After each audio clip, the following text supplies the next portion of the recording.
ஒரு கீரைக்கார அம்மா கீரை கீரை கீரை கீரைன்னு சொல்லி கத்திக்கிட்டே வந்திருக்கு. அப்போது ஒரு அம்மா வந்து மறித்து கீரை வாங்குது. கீரை வாங்கும்போது, அம்மா கீரை எவ்வளோம்மா? அந்த அம்மா சொல்லிருக்கு, கீரை 5 ரூபா தாயி.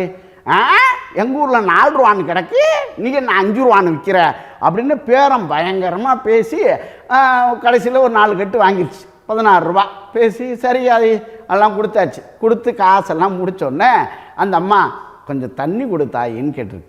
அப்போ உள்ளே போய் ஒரு மோர் எடுத்துகிட்டு வந்து கொடுமா அப்படின்னு தன்னுடைய பொண்ணுக்கிட்ட சொல்லியிருக்கு. உள்ளே போய் மோர் எடுத்துகிட்டு வந்து ஃப்ரிட்ஜில் எடுத்துகிட்டு வந்து கொடுத்துருக்காங்க. கொடுத்தோடனே அந்த மோரை வாங்கி அந்த அம்மா கடன்னு குடிச்சிருக்காங்க. குடித்ததுக்கப்புறம் அந்த பொண்ணு கேட்டிருக்கு, மா 1 ரூபா குறைக்கிறதுக்கு 10 நிமிஷம் பேசுனீங்கள அந்த அம்மாட்ட, இப்போ மோர் கொடுக்க சொன்னியே அதோடைய ரேட் என்ன?